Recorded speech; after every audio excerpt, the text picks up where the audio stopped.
নিজেকে প্যাক করার সুযোগ আছে, আপনি আপনাকে প্যাক করেন যেন শাহাদতের মৌত হয়।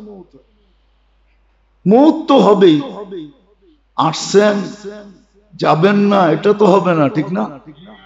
কি ফাঁকি দেওয়া যাবে? হ্যাঁ না, দেওয়া যাবে। আরে যাবে, আরে আমারটা মানেন যাবে, আবার না বলে যাবে। আরে হা বলেন, মৌতকে ফাঁকি দেওয়া যাবে, আবার না বলে। শাহাদাতের মৌত হইলে আপনি মৌতকে ফাঁকি দিলেন। কোরআন বলে ওয়ালা তাকুলু লিমান ইউকতালু ফি সাবিলিল্লাহি আমওয়াত। শাহাদাতের যার মৌত হলো সে মরে নাই, সে তো মরে নাই, সে কাপড় চেঞ্জ করছে, কাপড় চেঞ্জ। যেমন আপনি জুমার জন্য কাপড় চেঞ্জ করে আসছেন, কর্মের জন্য কাপড় ভিন্ন, জুমার জন্য কাপড় ভিন্ন, ঠিক না? সে শুধু কাপড় চেঞ্জ করছে, দুনিয়ার কাপড় ফালায়া দিছে, জান্নাতের কাপড় পরা চলে গেছে। এই দেহটা হলো দুনিয়ার কাপড়, সে শুধু কাপড় চেঞ্জ করছে, মৌতকে ফাঁকি দিয়ে দিছে। শাহাদাতের মৌত যার হবে সে মৌতকে ফাঁকি দিল, ফাঁকি। মাইনা নেন, মানেন, এখন বুঝছেন? মৌতকে ফাঁকি দেওয়া যায়। হ্যাঁ হ্যাঁ, আজরাইলকেও ফাঁকি দেওয়া যায়, হাদিসে আছে ফাঁকি দেওয়া যায়। যে আল্লাহর রাস্তায় নদী পথে চললো আর ওই নদী পথেই তার মৃত্যু আসলো, তো আল্লাহ মালাকুল মৌতকে বলে তুমি সরো, আমি কুদরতি হাত দিয়ে নিব। তাহলে মালাকুল মৌতকে ফাঁকি দেওয়া যায়। এই জন্য দোয়া করা উচিত, দোয়া এমনি শিখান না। যাক, যতটুকু বুঝাইতে পারলাম, আল্লাহ আমাদেরকে কদর করার তৌফিক দেন। কদর করলেই আমি কদর পাবো, কদর করলেই, কদর করলেই আমিও কদর পাবো, দাম পাবো, মূল্য পাবো, আমিও মূল্যায়িত হব। বাংলায় বলে না, পরের মেয়েরে কদর করেন, আপনার মেয়েটাও কদর পাবে। আর পরের বাড়ির মেয়েরে পরের বাড়ি মেয়ে মনে করলে আপনার বাড়িটারও পরের বাড়িওয়ালারা পরের বাড়ি মনে করবে। কি বউরে কদর করলে জামাইও শ্বশুর বাড়ি কদর পায়, আর যদি বউরে কদর না করে তো ডাকাইয়া প্রবাদ বাক্যই সত্য হয়, কয় শ্বশুর বাড়ি মধুর হাড়ি, নিত্য গেলে জুতার বাড়ি। প্রবাদ বাক্য জানেন? এটাও তো জানেন না। এই জন্য যদি কদর করে সেও শ্বশুর বাড়ি কি পায়? কি পায়? কদর পায়। ভাইবা গেছে, ভাবতেছে, একদিন আমি বলছিলাম, ভাবতেছে ইসলামের বিরুদ্ধে বললেই আমারে খুব মূল্যায়ন করবে, ঠিক না? মোল্লাগো বিরুদ্ধে বললেই আমাকে খুব মাথায় উঠাবে, ঠিক না? আরে যাও না, আমরা দুনিয়ার ইতিহাস পড়ে আসছি। যদি মূল্যায়নই করতো তাহলে সাদ্দামকে যে ধরায় দিছিল ওকে আবার আমেরিকানদের হাতে জান দিতে হতো না। সিরাজউদ্দৌলার রাজত্ব যে মাটিতে মিশিয়ে দিছিল, ওই মির্জাফরকে কোনোদিন ইংরেজদের হাতে জান দিতে হতো। ওরা জানে তুমি যতই ওদের পক্ষে বলো আর যতই তেল মারো, সময় আসলে তোমার গলায় ছুরি চালাবে। ওরা চিনা ফেলছে তোমাকে, সে তুমি জাতীয় গাদ্দার, তোমাকে মূল্যায়ন করবে। এটা ভুল ধারণা, আমরা চিনি। আমরা দুনিয়া ঘুরি বিদায় অনেক কিছু জানি, বলি না, শুধু চুপচাপ হজম করতেছি। আর অপেক্ষা করতেছি সময় এলে দুনিয়াই দেখবে। বাংলায় প্রবাদ বাক্য আছে না, সময় কথা বলবে। তো এরকমই আজকে আমরা সম্পদের ব্যবহারও শিখি না, কদর নাই আমাদের ভিতরে। এই জন্য লম্বা করে লাভ নাই, বুঝাইতে তো কম বুঝানো হয় না। এই যে না জানের কদর আছে, না হায়াতের কদর আছে আমাদের কাছে, মূল্যায়ন, না সম্পদের মূল্যায়ন আছে।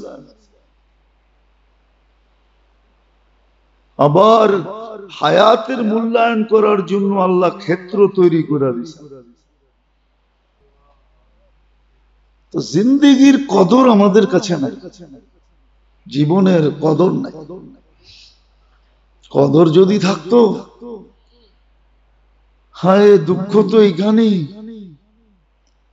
ইস ঘর কো আগ লাগি হ্যায় ইস ঘর কে চেরাগ সে। আমাদের কারণেই তো আমাদের এই দুরবস্থা, আমাদের কারণেই আমাদের দুরবস্থা। আর দোয়া করি তাড়াতাড়ি দুনিয়াটা শেষ হয়ে গেলেই ভালো। আর কত এসপার নাইলে ওসপার হওয়া দরকার। আল্লাহর কাছেও দোয়া করি, আল্লাহ এসপার করেন নাইলে ওসপার করেন। আর কত এসপার হয়ে যাক নাইলে ওসপার হয়ে যাক। আর কত দুনিয়া, হয়তো সারা দুনিয়া হেদায়েত পাক, নাইলে একবারই সে কিয়ামত হয়ে যায়। আর কত এটা। তো জিন্দেগির মূল্যায়ন আমাদের কাছে। এই যে আসতেছে সামনে লাইলাতুল কদর, 10 রাত্র, আল্লাহ আবেদন করছিলেন, অনুরোধ করছিলেন। অনুনয় বিনয় তো বলা যায় না যে আল্লাহ অনুনয় বিনয় করছেন, এটা তো বলা যায় না। বলা গেলে বলে দিতাম, আল্লাহর জন্য এই শব্দ ব্যবহার করা যায়। আল্লাহ এই উম্মতকে 4 মাস গুনাহ করতে নিষেধ করছিলেন। এরকম নিষেধ কোথাও করেন নাই, রমজানও করেন নাই,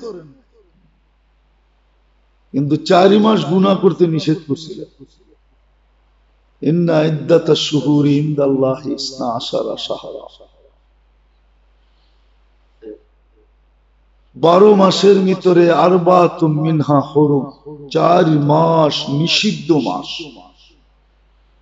জিকাদা, জিলহজ্জা, মুহররম আর রজব, 4 মাস আল্লাহ এই উম্মতকে গুনাহ করতে নিষেধ করছিলেন। জুলুম করো না, গুনাহ করো না।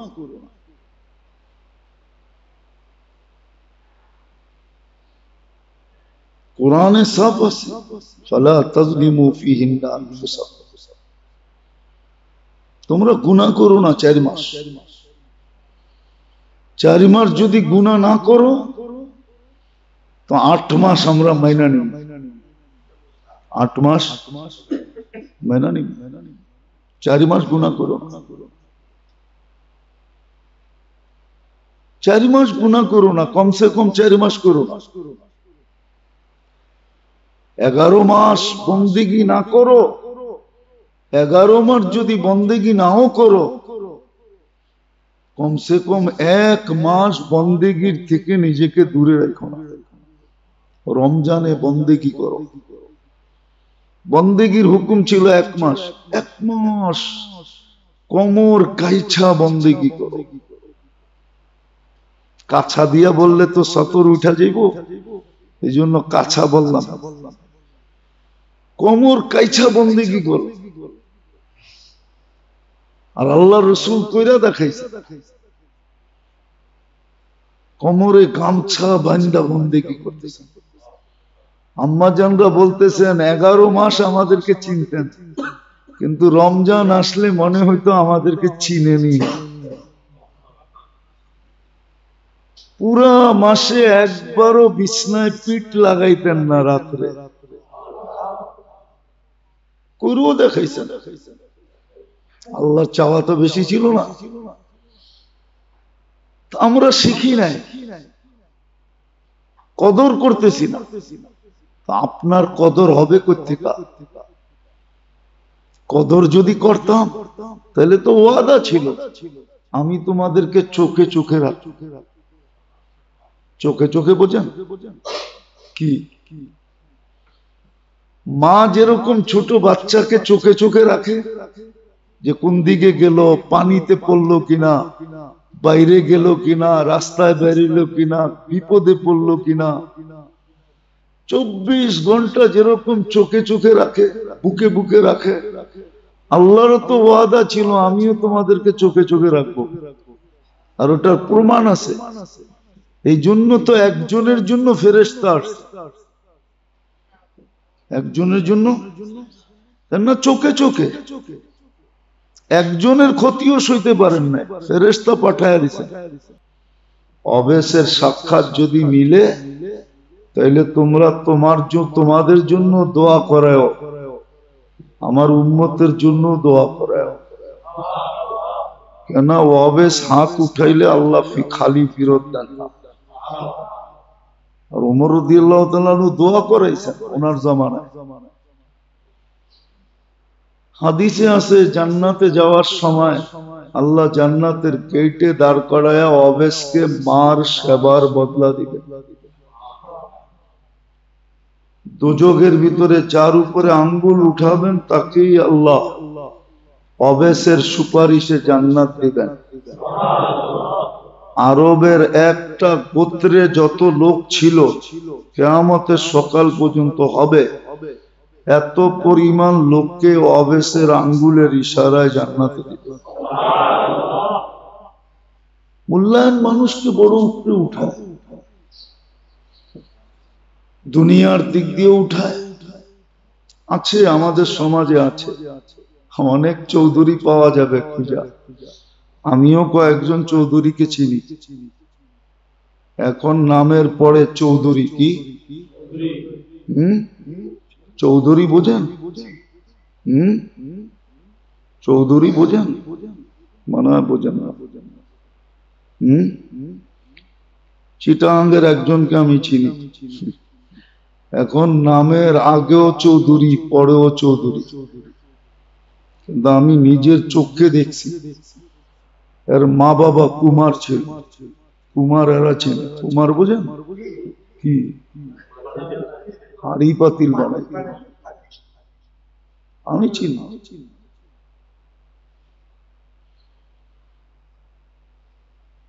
দুনিয়ায়ও মানুষ মূল্যায়নে চৌধুরী হয়ে যায়। সময়কে মূল্যায়ন করছে, শিক্ষা দীক্ষা হয়েছে, পিছনেরটা গুছায় গেছে, পিছনের ইতিহাসের পাতাকে জানি ছিঁড়া ফালায় দিচ্ছে। এখন আর কেউ পিছের দিকে দেখে না। দুনিয়ায় যদি মূল্যায়নের দ্বারা মূল্যায়িত হতে পারে, আল্লাহ আল্লাহ রসুল এটাই বুঝেছেন।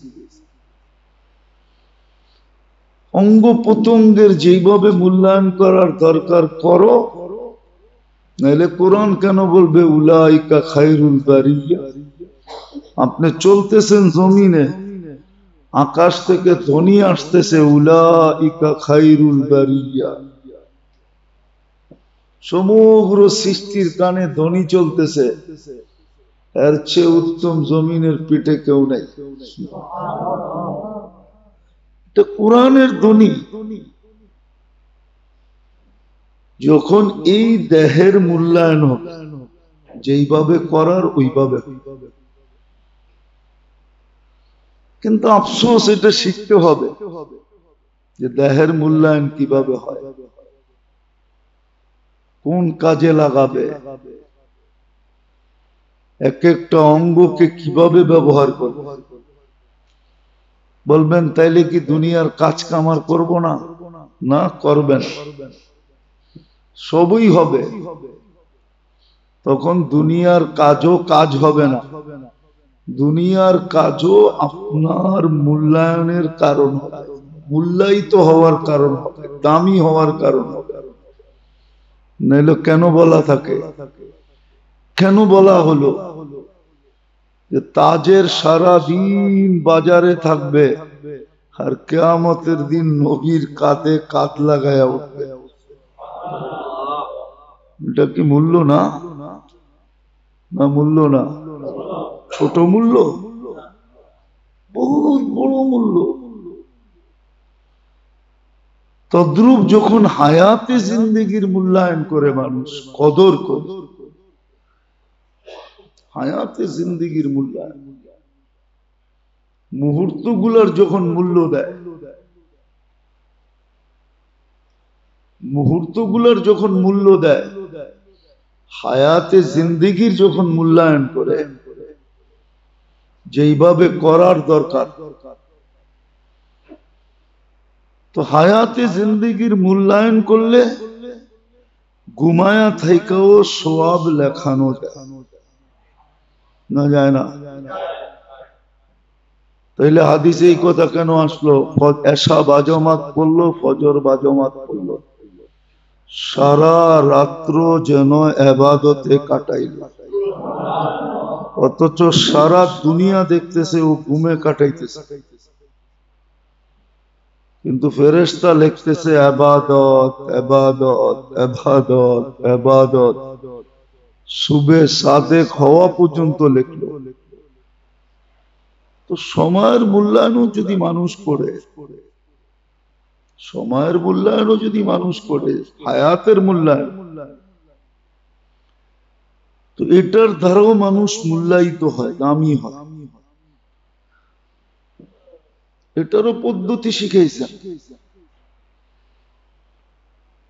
পদ্ধতি শিখাইছেন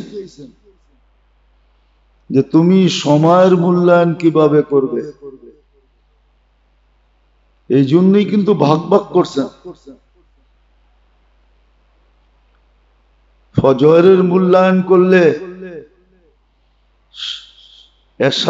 এশার ফজরের মূল্যায়ন করলে সারা রাত্র মূল্যায়িত হইল, আবার ফজরের মূল্যায়ন করে যখন জোহরের মূল্যায়ন করবে তো ফজর থেকে জোহর পর্যন্ত মূল্যায়িত হইল, আবার জোহর পড়ার পরে যখন আসর পড়বে তো জোহর থেকে আসর পর্যন্ত মূল্যায়িত হইল, আবার আসর পড়া যখন মাগরিব পড়বে তো আসর থেকে মাগরিব পর্যন্ত মূল্যায়িত হইল, আবার মাগরিব পড়া যখন এশা পড়বে তো মাগরিব থেকে এশা পর্যন্ত মূল্যায়িত হইল, আর ফজর পড়লে তো আবার সারা রাত্র মূল্যায়িত, 24 ঘন্টাই মূল্যায়িত হইল।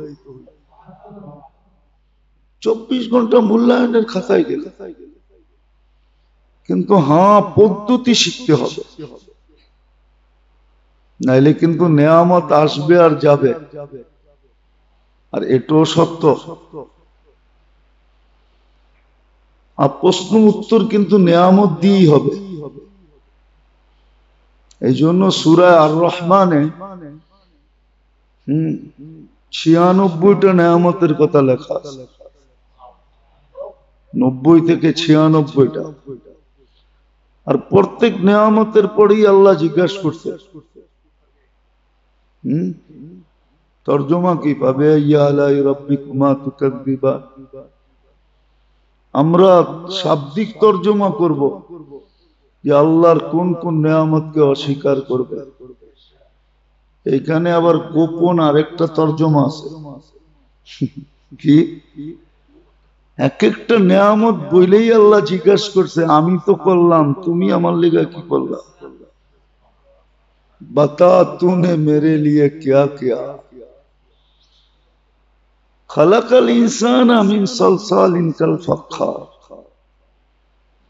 व खलकल जान्न मिन मारिजिम मिन नार फबिअय्यि आलाइ रब्बिकुमा तुकद्दिबान। আল্লাহ বলে তোকে তো এত সুন্দর মানুষ বানাইলাম আমি একটা দুর্গন্ধময় বিদঘুটে নিকৃষ্ট পানির থেকে, বল তার বিনিময়ে তুই আমার জন্য কতটুক করলি বল। ফাবিআইয়ি আলাই রাব্বিকুমা তুকাযযিবান, এটার আরেকটা গোপন তরজমা আছে, বাতা তুনে মেরে লিয়ে কিয়া কিয়া। বল তুই আমার জন্য কতটুক করলি?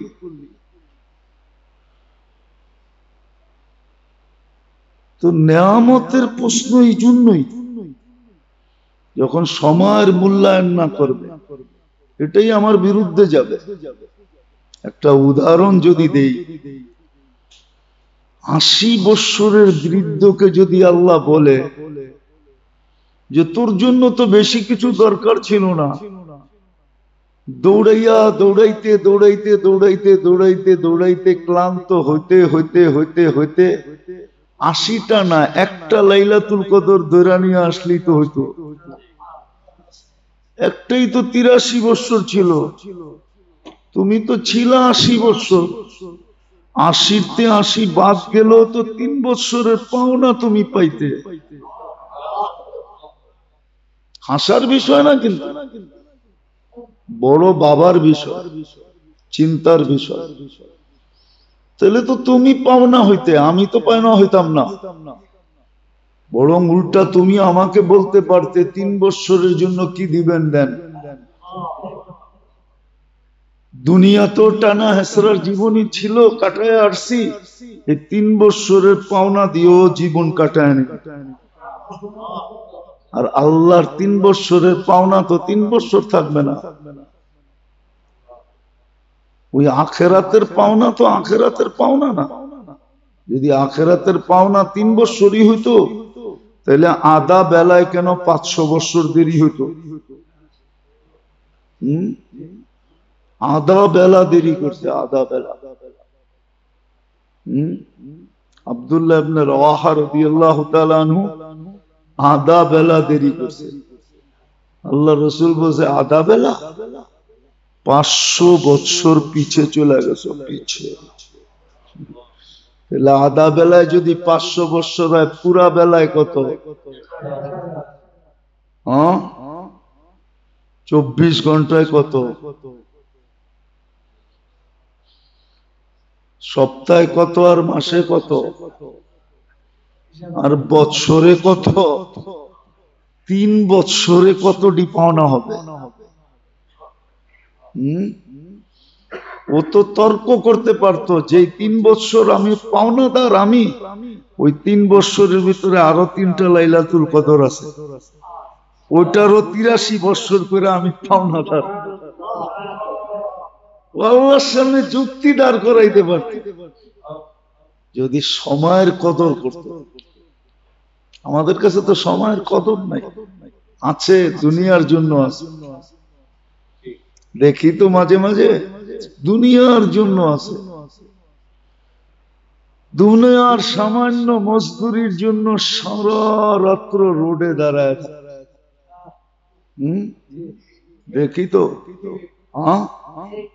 মালাই পুরা নেতায় খায়, কে খায় বলেই দিলাম।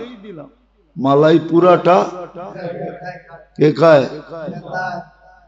নেতাই খায়, ঠিক না? অথচ দেখেন সারা রাত্র গাড়ির থেকে মাত্র এক রাত্রে 500-700 টাকা পাইব, এই জন্য সারা রাত্র রোডে দাঁড়ায় থাকে। আরে না, আমি সারা রাত্রে গাড়ির থেকে চান্দা উঠে। আমরা রাত্রেই তো গাড়ির রোডে থাকি, আমরা তো দেখি সারা রাত্র উঠাইতেছে। অথচ যে উঠাইতেছে ও পাবে 500-700। 500-র জন্য সারা রাত্র দাঁড়ায় থাকে, কিন্তু 83 বৎসর পাবে লাইলাতুল কদর, কিন্তু এক রাত্র জাগে না। আজকে 250 কোটি ক্ষতিগ্রস্ত। আজকে ফিলিস্তিনে 60 লক্ষ ক্ষতিগ্রস্ত। কেমন ক্ষতি? আমার মনে হয় ওদের চোখে এখন পানিও নাই, কাঁদতে কাঁদতে। আর কত পানি থাকবে? ফিলিস্তিনের মাটিতে মনে হয় মাটিও বলতেছে আর লাশ নেওয়ার জায়গা নাই আমার কাছে। আর কত লাশ পেটে নিবে? ছোট একটা জায়গা। জমিনও বলতেছে আর কত রক্ত নিব আমি, 2 দিন পরে এখান থেকে পানি বাহির হবে না, রক্তই বাহির হবে। এত রক্ত আমার পেটে চলে গেছে। আজকে তো কোনো সাহায্য আসে না। কেন? এই জন্যই জিন্দেগির কোনো কদর আমাদের কাছে নাই, মূল্যায়ন নাই। আর জান মালের তো নাই, ধন সম্পদের তো মূল্যায়নই নেই। কোথায় খরচ করবে এটাও জানে না, কিভাবে করবে এটাও জানে না। বললে বলা যায়, এই যে উন্নত আরব দেশগুলা, ওরা শুধু খাওয়ার পরে যে খাওয়া ফালায়া দেয়, খাওয়ার পরে ওই খাওয়া দিয়া কয়েকটা দেশের খাদ্য হয়, ছোটখাটো দেশের কয়েক দেশের খাদ্য হয়, যেটা ওরা শুধু ফালায়। জান আমাদের দেশেও বড় লোকদের অবস্থা, সম্পদ কোথায় ব্যয় করবে জানে না, সম্পদ কোথায় ব্যয় করবে এটাও জানে না। আপনি ভাবেন যে আমি 24 ঘন্টা ব্যস্ত থাকি, আমি কি করে এগুলা করি আল্লাহ জানে। আপনি ব্যস্ত থাকেন আর না থাকেন, আমি থাকি না না থাকি, এটা কি আল্লাহ জানে না? হ্যাঁ না, আমাদেরকে সব টেকনোলজি দিয়ে আল্লাহ খালি হয়ে গেছে? না, মনে তো এরকমই হয়, সব টেকনোলজি বিদ্যা আমাগরে দিয়া আল্লাহ এখন বিলকুল খালি। আল্লাহর কাছে সুপার গুলা রাখা আছে, সুপার গুলা। আপনাকে আমাকে খাটারাটা দিছে, খাটারা বোঝেন? লক্কর চক্কর বোঝেন? আপনারে আমারে লক্কর চক্কর দিছে। আল্লাহরও মিসাইল আছে, মাঝে মাঝে দেখেন না আকাশে গর্জে, দেখেন না? আরে দেখেন, এডি মিসাইল। প্রত্যেক মাথা লক্ষ্য করে একটা মারলেই হইব, আর বেশি লাগবে না। কি এটা কি মিসাইল মনে হয় না? কি নাম দিছেন কি? ঠাডা। হ্যাঁ, আরে এটাই আল্লাহর মিসাইল। হ্যাঁ, আসল মিসাইল রূপ দেয় নাই, আসল দিয়া যদি একটা মারে না তাহলে যথেষ্ট। আপনি ভাবছেন অ্যাটম বোম আল্লাহর কাছে নাই? আছে, আছে, নাইলে আপনি অ্যাটম বোম পাইলেন কোত্থেকে? আল্লাহ দেখাইছে তায়রান আবাবিল, কাআসফিম মাকুল। এত ছোট একটা পাখি, তো গোটা তো অনেক বড়, কয়েক টন ওজন। আমারটা কয়েক টন ছিল না, কয়েক রত্তি ছিল, রত্তি। কেননা পাখি এত ছোট, আর পাঞ্জার কত বড় হবে? সরিষার দানার মতো, বুটের দানার মতো পাথর ফালাইছে, হাতি পাউডার হয়ে গেছে। আল্লাহ বলে অ্যাটম বোম আমার কাছেও আছে। তো গোটার জন্য বিরাট বড় একটা প্লেন লাগবে, আমি মশার টানায় বয়া দিয়া ছেড়া দিন, মশা উইরা দিয়া ছেড়া দিন। আল্লাহর কাছেও আছে। আল্লাহ সব দিয়া খালি হয়ে যান না। আমরা তো ভাবতেছি খালি হয়ে গেছে, কিচ্ছু নাই আল্লাহর কাছে, ঠিক না? হ্যাঁ, এই জন্য দেহের ব্যবহারও শিখাইছিলেন, সময়ের ব্যবহারও শিখাইছিলেন, আবার সম্পদ কোথায় কিভাবে ব্যবহার করতে হবে এটাও শিখাইছিলেন। সম্পদ আল্লাহই দিছে, সম্পদ আল্লাহই দিছে, নাইলে হাজারো সন্তান দুনিয়াতে পাওয়া যাবে, লক্ষ সন্তান পাওয়া যাবে। একজন ব্রেন নিয়ে টক শোতে যেভাবে বলে, এরকমই লক্ষ মানুষ পাওয়া যাবে দুনিয়াতে যাকে আসার সময় দেন নাই। কি ব্রেনি প্রতিবন্ধী নাই? নাই, নাই আমগো সমাজে? না মনে হয় হুজুরে বোঝে না। ব্রেনি প্রতিবন্ধী নাই? আল্লাহ তো এটা কে দিছে? ব্যবহারই তো শিখে নাই। তো যেটা বুঝাইতেছিলাম, কদর করি, আমার কদর করা হবে। যত কদর করব তত বেশি আমি মূল্যায়বান হব। ওই কদরেরই একটা অংশ ছিল এই মাসটা। 4টা মাস ছিল, এটা তো শেষেই। 29 তারিখে জিলহজের 1 তারিখ হবে, যদি হয়। আজকে মনে হয় 23 তারিখ। আগামী জুমাই 2 তারিখ হয়ে যাবে। প্রত্যেকটা রাত্র একটা লাইলাতুল কদরের সমান। প্রতিদিনের রোজা 1 বৎসরের রোজার সমান। প্রতিদিনের ইবাদত 1 বৎসরের ইবাদত। তারপরে আইয়ামে তাশরিক তো রয়েই গেল, আরো 3 দিন তো বেনিফিট রয়েই গেল।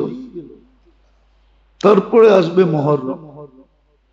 আসেন, যদি নিজেকে দামি বানাইতে চাই, তাইলে মোটা মোটা হলেও আমাকে শিখতে হবে। চিকন না শিখি, সব কিছু না শিখি, মোটা মোটা কিছু শিখি। মোটা মোটা। আমি তো একটা কথা বলি, আপনাদের বিবেকে ধরবে কিনা জানি না, যে ফজরের পরে কিছু এরকম আমল করে রাখা উচিত যে মাগরিবের আগে যদি মারা যাই, তাহলে আমার মউতটা যেন শাহাদতের হয়, আমি যেন সন্ধ্যা পর্যন্ত নির্ভীক থাকতে পারি, যে মউত হইল শাহাদতের হবে। এই ব্যবস্থা আছে। ফজর পড়া যে 7 বার আজিরনি মিনান নার পড়ল, যে সাইয়্যিদুল ইস্তিগফার পড়ল, যে 25 বার পড়ল আল্লাহুম্মা আজির, আল্লাহুম্মা বারিক লি ফিল মাউতি ওয়া ফিমা বাদাল মাউত, যেই কোনো একটা পড়ল। এরকম 10টা আছে, 10টা। 10টাই যদি ফজরের পরে পড়লেন, তাইলে বিলকুল কুলবালিশ লইয়া নাক ডাইকা ঘুমাইতে পারবেন, যে মাগরিব পর্যন্ত মউত আসলে আসো, শাহাদতের মউতই হবে, এছাড়া কিচ্ছু হবে না। আবার মাগরিবের পরে পড়লো ফজর পর্যন্ত, নাহলে কদর পায় না। আল্লাহ আমাদেরকে পূজার কদর করার তৌফিক দান করে।